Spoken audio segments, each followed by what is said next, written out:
Figuring out what to wear on a hot weather hike sounds simple enough, but it's actually a delicate balance of staying cool, avoiding sunburn, not chafing, and preferably not looking like you've done a spontaneous wild swim mid-hike. I'm taking you back to the start of the day to talk you through what to wear on a warm weather hike. And as always, I'm keeping things beginner friendly, budget aware, and I urge you to shop secondhand wherever you can. So what actually works when it's warm out? And what seems like a good idea on paper, but actually ends in sweaty disaster? Before I start going into tops, trousers, shorts, hats, the works, I want to quickly talk about fabric. The shape or silhouette of the outfit isn't actually too important, i.e. you can wear full-length trousers when it's hot, as long as they are the right material. That's what'll keep you cool and comfortable. So straight away, the material to avoid: cotton. Cotton soaks up sweat like a sponge and takes an absolute age to dry. Cotton just isn't going to cut it on a hike, and I know it's quite common to hear people talking down on synthetic fabrics, but these are what are really good at moisture wicking, staying breathable, all at a cheaper price point. If you do want to stick with natural though, think thin merino wools and more alternative fabrics like bamboo. This goes for socks too, by the way. You don't want to go and give yourself trench foot by walking around for miles in really wet cotton socks. Speaking of alternative fabrics, I have some potentially vintage, not sure, potentially American, also not sure, cargos. These ones are actually 65% rayon, 25% para aramid, which I don't know what that is, but and 10% nylon. Also, as a bonus, these are flame resistant, so that's fun. The main reason I bring these up though is because I get comments constantly telling me about army surplus gear, and these are like some of the more breathable trousers I have, while also being super durable. I've had these for about 7 or 8 years and they're still going strong, no signs of wear and tear, so I would agree and also highly recommend army surplus gear. Okay, so first things first, I don't think strappy tops like these or, tank tops are good for hiking. They're one of those things that sound like a good idea until you start running into issues. On paper, they're great for airflow, like no need for pit zips, but in reality, they can end up offering you little to no protection from your bag straps. These could leave you with a really annoying chafing problem, plus potentially sunburn, as the straps are just gonna rub away any sun cream that you do put on. Plus, if you have a bag with a chest strap like this, it's just gonna be rubbing on your bare skin the whole time, and it's just gonna be really annoying. Would not recommend. If you still want to go with a strappy top though, I definitely recommend bringing a thin long sleeve that you can just whack on over the top if you need it. Super lightweight and would not be annoying to carry in your bag. What I actually go for is a lightweight moisture wicking t-shirt, either synthetic or a thin merino, or like this one, bamboo, which feels kind of fancy to wear. It's really soft, which you'd expect in a more like cozy base layer, but actually it's surprisingly breathable and it feels really nice against your skin. I have eczema, so that's a big deal for me. Here's another one, which is more of a sheer mesh material, like you can potentially literally see through it, and this is what I reach for if it gets to that kind of next level warm outside. You should definitely think in layers even when it's hot. It sounds counterintuitive, I know, but bringing a lightweight long sleeve like I mentioned earlier to throw over a t-shirt or a strappy top if you end up wearing one can save you from the chafing that I mentioned earlier. Plus it can make for a nice little extra layer if you do end up having a little rest in the shade and end up cooling off.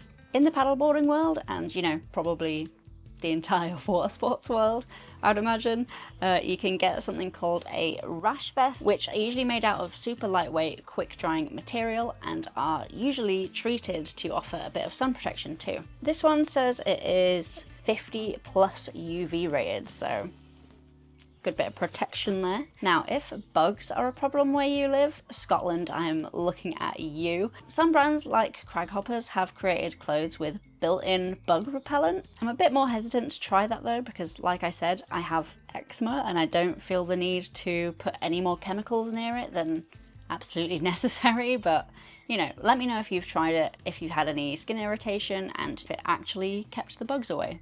I'd be interested to know.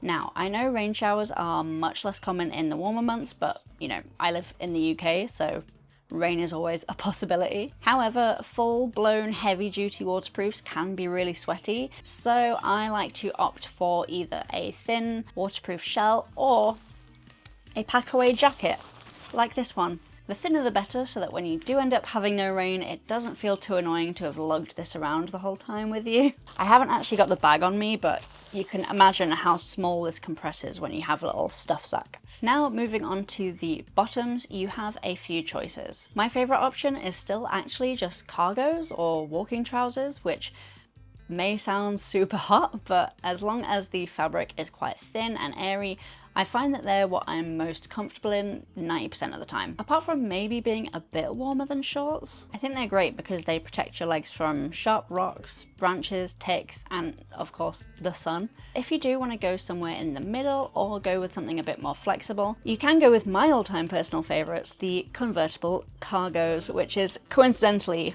what I'm wearing right now. These ones have 3 sections, meaning you can rock full-length trousers when you feel like you need a bit more protection, then whip off a section to enter like prime Adam Sandler vibes, and then whip off another one to go for a more like Lara Croft zone.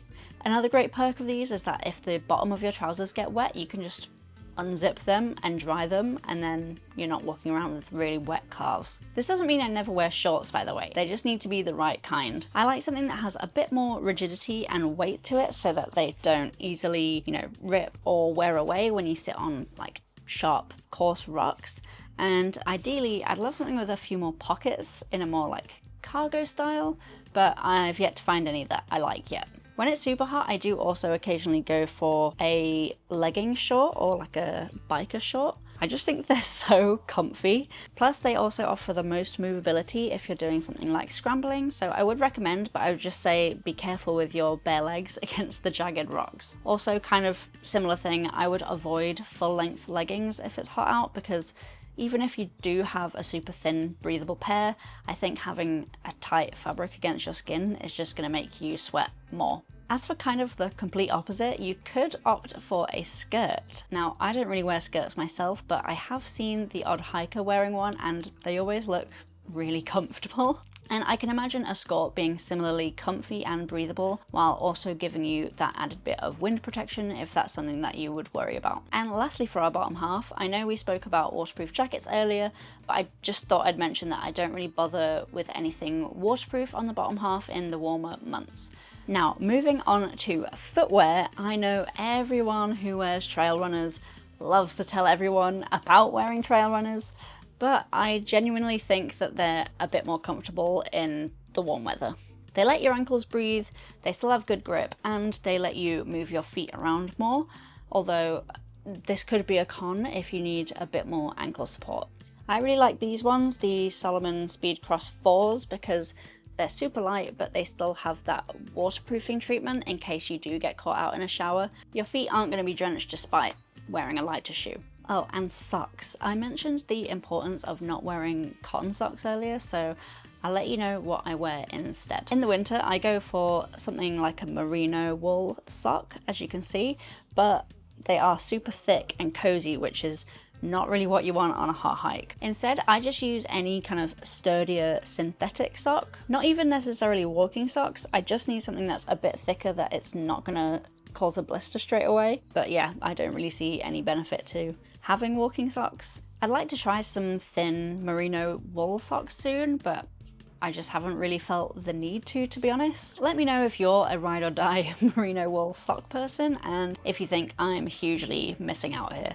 Okay, so socks are kind of an accessory, so we'll do a quick run through of those two. I like to wear a nylon hat on a summer hike because I feel like they're a bit less sweaty than traditional soft fabric hats. I think hats are really important to wear on hikes because A, keeps the sun out of your eyes a bit, and B, sunstroke is a thing that can ruin your hike, so definitely good to kind of lower the chances of that happening. Okay, another obvious but potentially easily forgotten accessory are sporty sunnies. You can wear normal sunglasses as well, but I feel like sporty sunglasses are a bit better because you have more peripheral vision than with normal sunglasses, which, have a big arm in the way. I think these are just better for hiking because, you're there to see the views and you can literally see more with these on. I want to reiterate that you don't have to immediately run out and buy any of this if I've mentioned something that you don't have yet. But if you are in the market, I do urge you to try secondhand first, because there are so many great barely worn clothes out there, and also some pretty good deals. So that pretty much wraps up what I wear hiking when it's warm outside: lightweight layers, breathable fabrics, and practical accessories. So now you know what to wear, you might fancy joining me for my Gear Up for a Day hike video, where I take you through my full pre-hike prep routine, from choosing a route to packing my backpack. The link's in the description if you're interested, and as always, thanks for watching.